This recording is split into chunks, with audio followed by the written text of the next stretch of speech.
Good morning, ICF. Some of us are still waking up, but that's okay. I think it's because the windows are closed. It's a nice day. It's been a wonderful weekend.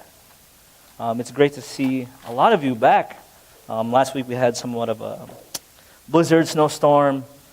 It was the whole mess. Ice, rain, anything in liquid form, it was outside there. But it's great to rejoin with each and every one of you here today. Very unlike me, I don't have a PowerPoint today. Yes, I know some of you, oh man, I miss his small font PowerPoint. I hear you. I understand. I need to work on making it bigger.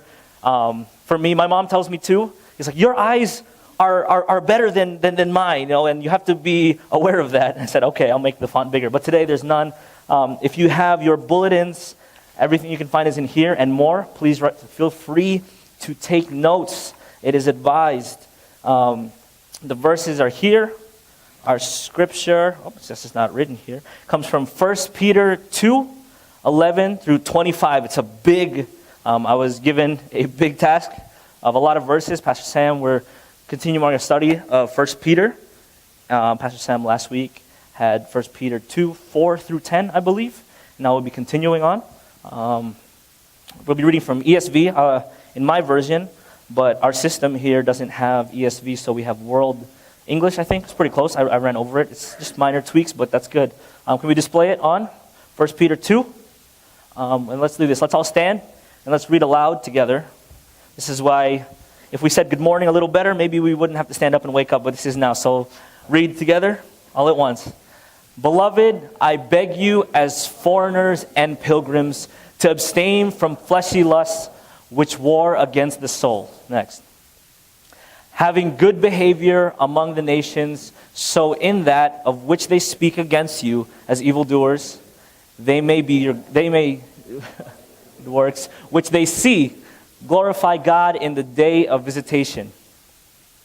Therefore, subject yourselves to every ordinance of man for the Lord's sake, whether to the king as supreme, or to governors as sent by him for vengeance on evildoers and for praise to those who do well. For this is the will of God, that by well-doing you should put to silence the ignorance of foolish men. As free and not using your freedom for a cloak of wickedness, but as bondservants of God. Honor all men, love the brotherhood, fear God, honor the king. We're almost done. Servants, be in subjection to your masters with all fear, not only to the good and gentle, but also to the wicked. For it is commendable if someone endures pain, suffering unjustly, because of conscience toward God. For what glory is it if when you sin, you patiently endure beating?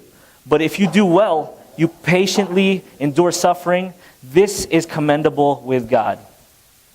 For to this you were called, because Christ also suffered for us, leaving you. We don't have to read that. Next. Who did not sin, neither was deceit found in his mouth. Next. Who, when he was cursed, didn't curse back. When he suffered, didn't threaten, but committed himself to him who judges righteously. For his own self bore our sins in his body on the tree, that we, having died to sins, might live to righteousness, by whose stripes you were healed. Let's close it out. And so. You were going astray like sheep, but now have returned to the shepherd and overseer.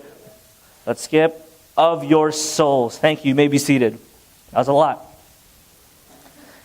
And so today, continuing on here, we'll focus on how we can look more like Jesus. As you can see here, it says, living a life that looks like Jesus. That's a lot of L's. Living a life that looks like Jesus. I may be tongue-tied. I forgot my bottled water. I apologize if it happens, because it's going to happen. So today we're going to focus on how we can look more like Jesus. More, especially going through difficult times with people.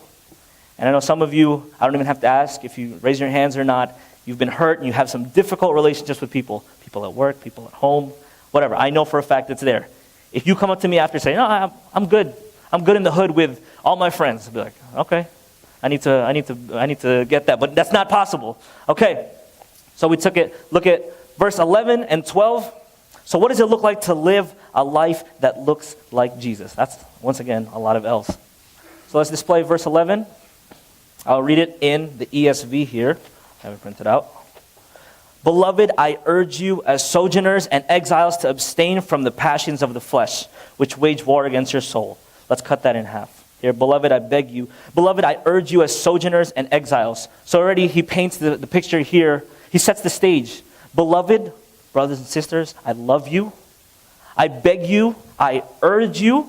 So with this, he's coming at us with some urgency. He's telling us, he's challenging us in the latter half of 11, but here it says, as foreigners and pilgrims. For me, it says, as sojourners and exiles. What does this mean? This means that this place, earth, isn't our final dwelling place. As foreigners, people who don't belong here, who aren't from here, those who go on vacation or missions, they're just there for a short time or however long God allows them to be there, and then they come back where? Home. This time on earth, and a lot of you students know this, we're still journeying home. Our speaker for our theme home is sitting right there for our youth camp. So be happy that this earth isn't our final home. It's a dwelling place. So he sets the stage. I urge you, brothers and sisters, foreigners and pilgrims. And what's his challenge here? This is here in our first one, verse 11. Our challenge here is abstain from passions of the flesh, which wage war against your soul. Here, abstain from fleshy lusts, which wage war against the soul. So what's his challenge? You can write it here. I implore you guys to do so. Abstain. He challenges, abstain from the passions of flesh. You can write it as, don't give in to desires of flesh. So that's Paul's challenge for us. How come? Now let's once again, this is all for us here. Reflect on our own lives as well.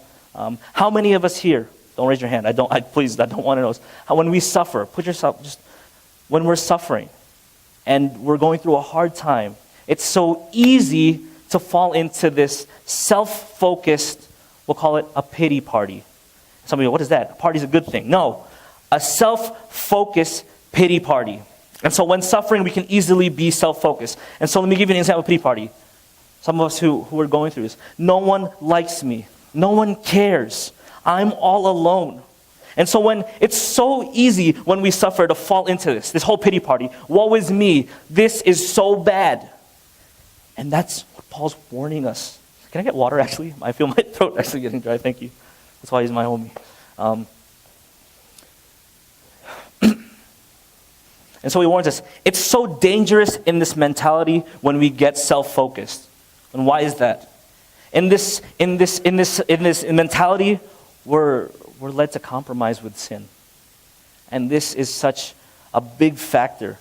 And it's horrible. Because when you're all about self-focus, me, I do this, you'll do anything to make yourself not feel that way. Or you'll, in this case, bargain with sin. When you turn to the flesh in this way, you just bargain with sin. But this is why Peter sends a reminder. Yes, we're suffering. Yes, we're going through hardship in this way. Thank you. We're going through hardship in this way, but he sends a reminder that as foreigners, our pain is not permanent. Because Christ died for us. Because Christ paid the way. That's why suffering, this isn't our final place. I'm going to take a swig of this real quick. And how come? The choices that we make when we suffer, it magnifies our true spiritual condition. I will say that again. I think it's there in your notes. Yes, the choices that we make when we suffer, it magnifies our true spiritual condition. What does that mean? It magnifies. It makes it bigger. You got beat already. Texted data. It magnifies. It becomes bigger in a sense. It's revealed in a way if you are controlled by spirit or by flesh. So if we're struggling in the suffering, in the pity parties, say, woe is me, and we're led to compromise with sin, we're failing. We're choosing to compromise with sin and feed into our fleshy lust, here into the passions of the flesh. And so one of its ways that we bargain or a very, very sad, broken thing in this world, especially now in our generation. And I don't mind at all that I'm using this kind of language because our youth students, along with our association from New Jersey, New York, we came from a 2-day event 2 weekends ago? No, just last weekend. From True Love Waits, a 2-day event of God's view and purpose for marriage, for sex, for dating, for relationships, and all of this. And so what am I getting at here? One of the ways sin, or this manifests in itself of flesh desires, or I'm saying, is pornography. We are at an all-time, there's been studies done, we're at an all-time high for, once again, this is sad. This breaks my heart. This should break yours. Of our young generation, even our generation now, a lot of struggles with pornography. And what that does is it manifests this sin within our hearts, within our heads.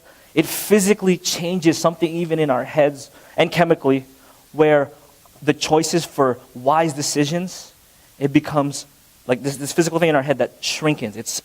It becomes smaller with falling into pornography. The view for cost and reward shrinks. So it's just a release, or it's just we'll always turn to this. And so with that, and manifesting with that, falling into the passions of flesh, what does it do? It kills our passion for God. It kills our passion for God when we fall into the passions of our flesh. And once again, the choices that we make when we suffer, it magnifies our true spiritual condition. If we fall into that, are we controlled by flesh or the Spirit or of God? And so what are we called to do with this? Verse 12. Let me show verse 12. What are we called to do?